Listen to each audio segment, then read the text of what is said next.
Salut Kenric, salut Tivan, comment allez-vous? Ça va et toi? Ouais, très bien, et toi, Louis, ça va? Merci, ouais. Eh ben, écoutez, pour commencer cette interview, je vous laisse vous présenter, Kenric, si tu veux commencer. Ok. Alors du coup, merci déjà pour l'invitation. Je me présente Kendrick Jean-Joseph, j'ai 25 ans, je suis originaire de la Martinique et je pratique du coup l'escrime et puis particulièrement l'épée depuis l'âge de 7 ans. J'ai commencé du coup sur mon île à Martinique et à 15 ans, j'ai eu la chance du coup d'être sélectionné en pôle espoir à Lyon et après des bons résultats, j'ai pu intégrer le pôle France relève de Reims et apprenti de champion du monde junior, j'ai pu intégrer l'INSEP et depuis je fais mon petit bonhomme de chemin petit à petit et on est là aujourd'hui. Et je suis officiellement sélectionné pour le championnat d'Europe senior et championnat du monde à Hong Kong. De- Beau parcours déjà. Merci. Pour toi, Tivan? Pour moi, alors, je me présente, je m'appelle Tivan Bibar. J'ai commencé l'escrime à l'âge de 5 ans au club d'escrime de Sanary parce que je voulais faire comme capitaine crochet.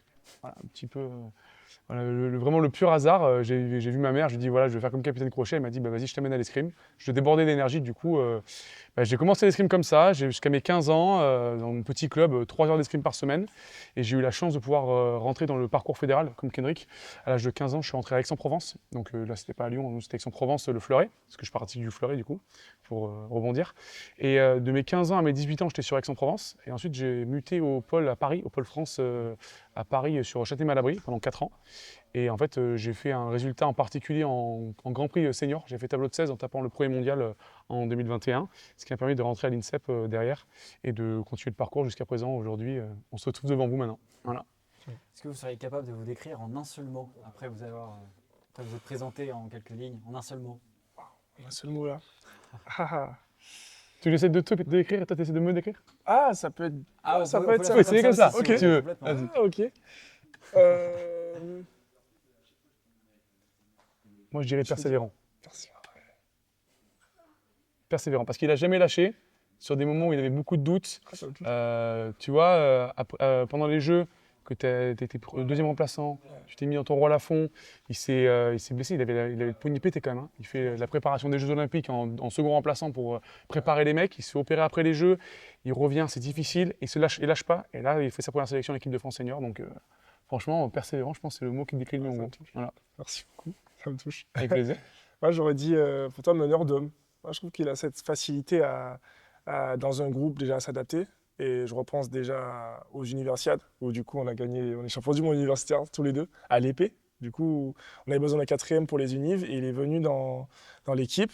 Il n'a pas tiré, mais je trouve qu'il a apporté une énergie sur le banc qui était incroyable. Donc ouais, je trouve meneur d'homme, et je pense qu'il peut le faire bientôt dans les équipes Fleuret. Ça ne saurait tarder, je pense. Merci mon beau, merci. Bon, on va rentrer un peu dans le technique. Bon, on l'a dit, Kendrick, toi tu es sur l'épée et toi, du coup, Tivan, tu es sur le fleuret. C'est ça. Est-ce que vous pouvez expliquer un peu les différences entre ces deux armes? Je te- Tu veux que je commence? Ouais, je sais comme ça. Alors, déjà, à l'escrime, il y a 3 armes, fleuret, épée et sabre. Je ne sais pas si vous l'avez déjà fait avant ou vu ou pas. Alors, les différences principales sont sur la zone de touche, les règles de priorité et sur la façon dont l'arme est faite. Alors, le fleuret à l'épée, donc de la façon dont l'arme est faite, on touche avec la pointe, alors que le sabre, on peut toucher avec toute la lame. Il suffit juste de défleurer l'adversaire, on peut marquer un point. Au fleuret, on peut toucher que le tronc et le dos. À l'épée, on peut toucher tout le corps. Et le sabre, on peut toucher que tout ce qui se passe au-dessus de la ceinture. Donc les bras, la tête et le tronc et le dos. Voilà. Il y a des règles de priorité et ça, je laisse l'épéiste vous expliquer peut-être. Ah, il me laisse dans la sauce là pour les règles de priorité, c'est génial. Du coup, les règles de priorité, je vais essayer de me rappeler de mes souvenirs de quand j'ai commencé Non, le je te fleuret prends il y a le quelques relais. années. Non. En fait, c'est qu'à l'épée, il n'y a pas de règle de priorité. C'est que le premier qui touche marque le point. S'il y a 2 touches. S'il y a deux touches, s'il y a les deux touches en même temps, c'est point pour les deux. Voilà. Et au fleuret et au sabre, l'arbitre détermine qui a la priorité lorsqu'il y a 2 lampes qui s'allument. Voilà. En gros, alors là, c'est vraiment un résumé hyper rapide et général de ce qu'on fait, mais il faudrait qu'on vous invite à faire de l'escrime justement pour que vous voyez ce que c'est en réel, quoi. Voilà. Avec grand plaisir. Mais bon, tu as déjà souligné quelque chose, c'est que Tivan nous a rejoint une fois sur l'épée. Est-ce que justement vous arrivez à vous côtoyer parmi les plusieurs armes entre vous, que ce soit entre épéistes, entre... Bah, déjà, on s'entraîne au même endroit. Donc ça facilite les choses. Par exemple, c'est pour ça que quand Ivan est venu du coup dans l'équipe, on se connaissait déjà, c'était pas un inconnu, on a déjà rigolé, on a déjà pris la blague ensemble. Donc ça a facilité les choses. Et je pense qu'à l'INSEP, ça facilite tout ça au final, le fait qu'on se traîne tous ensemble. On se voit pas tous les jours, Mais ça arrive qu'on se croise plusieurs fois dans la semaine, qu'on s'encourage. Par exemple, je suis ses résultats, il suit mes résultats et je suis content pour lui quand il réussit, il est content pour moi quand je réussis. Donc ça facilite tout ça. Et ce qui aide aussi, c'est qu'on a fait des championnats jeunes ensemble. En fait, on a fait des grands championnats. La chance qu'on a, c'est que notre sport nous permet de faire des championnats en moins de 17 et moins de 20. Et en fait, on se croise et on se connaît, on apprend à se connaître à travers ces championnats-là et on échange en fait nos expériences personnelles. C'est-à-dire que quand Kendrick il a des doutes, eh ben, peut-être que quand moi je lui partage les miens, eh ben, il se dit, en fait, il voit des solutions dans mes doutes et du coup, il arrive à solutionner les siens quand il arrive sur la piste. Donc c'est ça qui est cool, en fait, on arrive à s'enrichir de l'expérience de l'autre, malgré le fait qu'on ne fasse pas la même arme pour pouvoir se surpasser, quoi. Donc, Puis, voilà. encore une fois, fondamentalement, vous êtes quand même sur deux armes individuelles. Le troisième aussi est individuel, même si de temps en temps vous avez des phases quand même d'équipe. Ouais. Sur le principe, ça reste évidemment individuel. Du coup, c'est important quand même de pouvoir justement échanger avec les autres, peut-être sur des moments de doute, des moments de moins. Ouais, bien sûr. Et puis, comme il a dit, parfois je peux me nourrir de ses réussites, de ses échecs, me dire ah, peut-être j'aurais fait comme ça, et on peut échanger dessus. Et c'est aussi ça la force de la France, aussi, c'est le fait de fonctionner en groupe. L'INSEP, c'est un bijou exceptionnel, pas seulement parce qu'on s'entraîne ensemble, mais aussi parce qu'on vit ensemble. Par exemple, là, le stage, on va partir 3 semaines à Hong Kong tous ensemble. Bah, on va créer quelque chose. Ce ne sera pas juste une équipe de France, ce n'est pas juste des individualités qui partent à Hong Kong ou qui font leur compétitif, ce sera un groupe, une équipe, et qui va pour construire une aventure tous ensemble. Donc, c'est ça l'avantage, en tout cas, et c'est pour ça que je pense qu'on est aussi fort par équipe. Voilà. Et même pour rebondir sur ça, alors on parlait des doutes juste avant, mais même sur la partie pression. C'est-à-dire que de temps en temps, quand on fait le fleuret, de l'épée ou du sabre, des fois on a de la pression en interne, dans notre propre arme. C'est-à-dire que par exemple, un épéiste peut se sentir des fois en surpression par rapport à ses coéquipiers. Et en fait, il se dit, ben, finalement, j'ai des amis dans l'équipe de France, dans les autres armes. Ouais. Donc je peux aller chercher chez eux aussi des ressources positives et me dire, ben, quand je reviens, ben, j'ai pris du recul. Et en fait, avec mes coéquipiers, mes coéquipières, ça se passe très bien. Et on va passer ce cap-là pour aller chercher une médaille ensemble, quoi. Donc c'est ça qui est cool. On a parlé un peu des doutes, mais de manière générale, il y a aussi beaucoup de sacrifices que vous faites dans vos vies. Justement, quelle est la balance entre sacrifice et plaisir dans vos carrières ? Niveau sacrifice, bon, en soi, pour moi, mon plus gros sacrifice, c'est d'être parti du coup de chez moi à l'âge de 15 ans et d'avoir quitté ma famille et de ne pas aller voir souvent. Ça, c'est ça mon plus gros sacrifice. Après, moi, c'est beaucoup de plaisir. Hein. Avec du recul, souvent, je l'ai dit, là, quand je suis rentré en Martinique il y a quelques semaines, et je l'ai dit à mes amis et à mes parents que j'ai l'impression de vivre la vie dont j'ai toujours rêvé. Et c'est là où je me sens heureux en ce moment, j'essaie de profiter pour que ça dure le plus longtemps possible, c'est que je vis vraiment ce dont je rêvais quand j'avais 15, 14 ans, me dire, bon, moi je suis à l'INSEP, je vais faire les championnats, je voyage à travers le monde pour faire ma passion l'escrime. Donc c'est des sacrifices, mais quand ça paye comme ça, aussi bien, et même quand ça ne paye pas, je me dis que j'ai de la chance aussi de vivre ça, de faire tous les jours ma passion. Ouais, complètement. Et de me réveiller, d'avoir la leçon, de faire de l'escrime, donc, et voir mes amis aussi. Donc, c'est des sacrifices, mais au final, pour moi, ça reste quand même beaucoup, beaucoup de plaisir quand même. Moi, Tu confirmes ? Ouais, en fait, c'est exactement ça. Et du coup, je pense plus, c'est pas des sacrifices, c'est plutôt des choix. Parce qu'en fait, sacrifice, c'est plus quand on doit renoncer à quelque chose qui nous paraîtrait essentiel à la vie. Et en fait, finalement, on a fait des choix, autant qu'Henrik que moi. Et alors, lui encore plus que l'éloignement géographique est encore plus important que moi qui viens du sud de la France. Venir à Paris, c'est 800 km. Mais en fait, on fait des choix. Et ces choix-là, qui payent ou qui ne payent pas, on sait qu'on se construit en tant qu'homme, quoi. On se dit, voilà, en tant qu'athlète, c'est une chose, mais si on n'y arrive pas, alors moi, par exemple, j'ai pas la chance d'être dans l'équipe cette année, je suis premier remplaçant, et l'an passé, c'était pareil, mais je sais qu'en tant qu'homme, je passe des étapes de ma vie qui me permettent d'avancer, de me dire, peut-être que l'année prochaine, je vais être dans l'équipe, parce que tout ça m'amènera à avoir les résultats nécessaires pour être dans l'équipe, et ce sont des choix.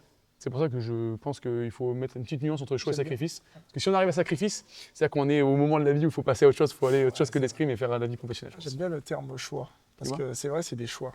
Positif. Des choix, oui, en soi, ils sont toujours positifs, que ça fonctionne ou ça ne fonctionne pas. Tu auras appris dans tous les cas. Et j'aime bien le terme choix. Moi, je préfère limite. Bon, désolé, je vais casser votre positivité, mais est-ce que vous avez des regrets dans vos carrières ? Il y a des et si, comme dit Nadal, if doesn't exist. Hein. Ouais, je sais pas si tu as vu cette interview là, ça m'a fait rire de ouf. Non mais en fait c'est ça, en fait on a des regrets parce que il y a des moments où on se dit si j'étais allé sous la main, si j'avais fait peut-être la parade riposte à ce moment-là, mais non, en fait c'est pas arrivé donc. Mais ouais, des regrets, on en a sur toutes les saisons en fait on va dire. Oui. Chaque compète on gagne pas. Dès que tu gagnes pas, Voilà. forcément tu as des regrets. Hein. Franchement, Et Non. comme au tennis, hein, chaque compète, finalement, il n'y a qu'un seul vainqueur et il y a des regrets pour tout le monde. Parce que du coup, le second a aussi des regrets vu qu'il n'a pas gagné. C'est ça. Mais Non, sinon des regrets hors escrime. Euh, franchement, comme ça revient un peu sur le terme des choix, quoi. Enfin, je me dis, on a fait des choix et ça peut pas être. Je peux pas dire que ce soit des regrets, en tout cas. Mais tu as peut-être fait certaines choses différemment.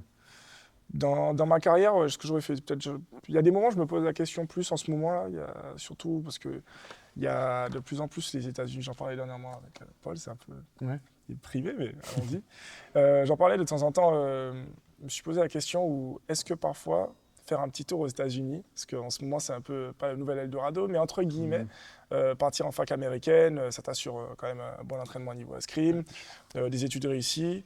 Et il faut le dire, la gestion du double projet, je pense que là-bas, elle est mieux gérée qu'ici. Elle est facilitée, je pense. rien à voir. Rien à voir. Je me rejoins, du coup, rien à voir. Complètement. Donc je pense qu'il y a des années où si je devais faire peut-être différemment, je serais peut-être à partir aux États-Unis. 2-3 ans, voir, et après revenir ici. Parce que pour moi, on a quand même le meilleur système pour atteindre le haut niveau, selon moi. Non, je suis d'accord entièrement d'accord avec Henrik. Vraiment.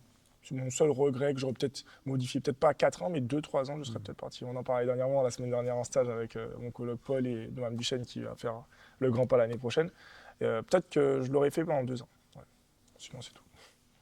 Est-ce qu'il y a quelqu'un qui vous a inspiré, alors soit depuis votre jeunesse, soit dans votre parcours pour qualifier du coup l'athlète que vous êtes aujourd'hui? T'as quelqu'un toi ou pas? J'ai quelqu'un. Moi, j'en ai en tant que sportif ou Ça peut être n'importe qui, même un personnage, Capitaine Crochet. Ça, c'est pour commencer. Après, si je fais comme Capitaine Crochet, je vais pas avoir la même fin. Je vais pas avoir la fin aussi heureuse. S'il me manque un bras, inspiré est peut-être un peu fort pour Capitaine Crochet. Ouais, voilà. Moi, c'est un sportif, c'est Lewis Hamilton. Depuis tout jeune, je suis fan de Lewis Hamilton. Il suffit de regarder les stories de Kendrick, tu sais que c'est Lewis Hamilton. Ouais, Lewis Hamilton. Lewis Hamilton, et en tout cas dans le sport en général, dans le sport mondial, et dans l'escrime, j'aurais dit Enzo Lefort. Parce que dans ce qu'il dégage, dans ce qu'il apporte et dans ce qu'il construit même pour l'escrime national et puis l'escrime antillaise, je trouve que ça m'inspire beaucoup. Très bon. Ça va. Très bon choix, on adore. Ça fait plaisir. Moi, c'est Johnny Wilkinson. Alors, rien à voir. Que des bons choix en tout cas. Ouais, mais parce qu'en fait, j'ai fait un peu de rugby aussi. J'ai fait 10 ans de rugby à côté de l'escrime jusqu'à mes 15 ans, avant d'entrer au pôle justement. Et en fait, j'adorais ce mec-là parce que en fait, il est humble, perfectionniste, il a toujours envie de réussir, toujours envie d'apprendre, apprendre de l'autre, très soucieux du détail, mais du détail juste. Et en fait, j'aimais beaucoup ce mec-là. J'aime beaucoup ce qu'il dégage, etc. Et donc en fait, c'est ce mec-là qui m'a inspiré et donné envie de faire du haut niveau, quel qu'il soit en fait, finalement, du rugby, de l'escrime, ou même du haut niveau dans les études, quoi. Voilà. C'est intéressant vos deux choix parce que je pense qu'on peut trouver peut-être des similitudes par rapport au moment de se mettre dans sa bulle. Johnny Wilkinson, avant de taper au but, il avait sa position, il était vraiment sur lui-même. Lewis Hamilton, au moment où il rentre dans sa voiture juste avant, il se met dans sa bulle. Est-ce que vous aussi, vous avez vos moments, peut-être au moment où vous baissez votre masque, là c'est votre moment, il n'y a plus que vous Ah oui, complètement. Oui, ça, en tout cas, moi personnellement, je l'ai. La chance que j'ai, c'est de travailler avec un préparateur mental depuis plus de 8 ans. Je ne sais pas si c'est le cas pour toi, voilà. Mais c'est essentiel du coup de mettre des routines en place pour que, en fait, on contrôle quasiment rien en escrime. On ne contrôle pas l'adversaire, on ne contrôle pas l'arbitre. Donc, on peut se contrôler soi-même et contrôler ses émotions. Ça ne veut pas dire qu'il faut les chasser, mais il faut essayer de les contrôler. Et l'avantage, c'est que du coup, quand on met des routines en place, on se met dans une situation où on va être le plus performant possible, et du coup, tirer le meilleur de soi-même sur la piste. Donc en fait, c'est ce que je fais. J'ai des routines justement avant pour me mettre dans ma bulle et être prêt et aller au combat, quoi. Voilà. Je sais pas pour toi, Kendrick, mais... Moi, j'aime bien le côté... Lewis, oui, c'est beaucoup quand il rentre dans sa voiture, qu'il met son casque et tout. Mais je pense que c'est aussi avant, tout ce qu'il fait avant qu'on ne voit pas forcément. Et il avait, du coup, tu parlais de préparatrice mentale. Il a une préparatrice mentale qui est avec lui depuis ses années jeunes et qui me fait énormément penser du coup à la mienne.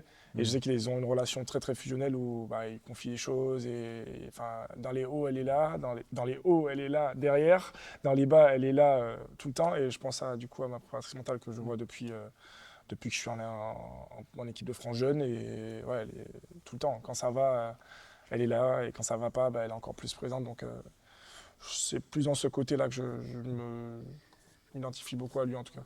Ouais. Quel conseil vous donneriez à votre vous qui avait 15 ans pour vous lancer dans l'escrime? Lâche pas, tu vas y arriver. Ah ouais. Lâche pas, tu vas y arriver. Ça va y arriver. Mhm. Lâche pas. Ouais, lâche pas, nourris-toi des critiques, nourris-toi de ça pour faire encore mieux. Ouais, nourris-toi des critiques pour faire encore mieux.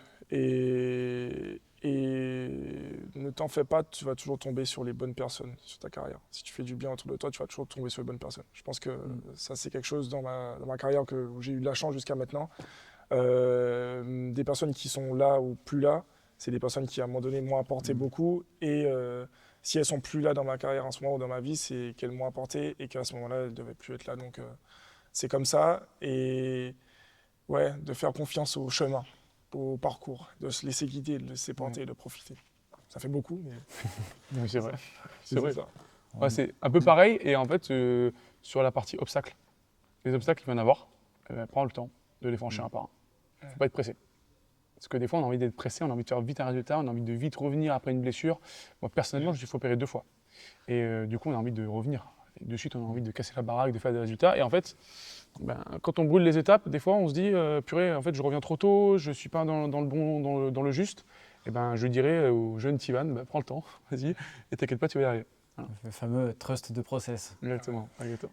On a vu le passé, maintenant le futur. Alors, c'est pas un entretien d'embauche, mais où est-ce que vous voyez dans 10 ans? 10 ans. Dans le sud de la France, personnellement. Le lieu, c'est dans le sud de la France. Et toi? Dans 10 ans, donc 35 ans pour moi. Dans le sud, mais pas de la France, peut-être en Martinique, du coup. Ouais, en Martinique, peut-être entraîneur ou dans le monde de l'escrime toujours, parce que l'escrime m'a vraiment donné beaucoup de choses et j'aime ce milieu et j'aime toutes les valeurs que ce sport possède. Donc, dans l'escrime ou, j'espère, en Martinique. Si c'est pas en Martinique, ailleurs, mais en tout cas dans l'escrime encore. Moi, c'est pas forcément dans l'escrime, c'est dans le sport. Parce que j'ai vraiment la volonté de développer le sport. En règle générale, et particulièrement dans ma région, je suis originaire du sud, de la région sud, ancienne région PACA, et j'ai envie de développer le sport, et de développer le sport au collège, au lycée, dans les écoles, pour que les enfants fassent plus de sport, et puis ça puisse nouer des vocations, ou nourrir des vocations, et que les enfants se disent, on a des opportunités qui dépassent le cadre des cahiers et des livres, quoi. Se dire qu'on peut aller plus loin, quoi. Voilà. Bon, justement, tu parles de vocation pour terminer cette interview. Est-ce que vous auriez un mot pour donner envie à des enfants de se lancer dans l'escrime? C'est un beau sport qui peut vous faire voyager et dépasser vos limites. C'est faire voyager et voir du pays. Je rajouterai pas un mot. Exactement pareil. Ouais, vraiment. Ouais. Merci à tous les deux. Merci Kenrick, merci Ah oui, Tivan. merci beaucoup. Aïe oh! Abonne-toi.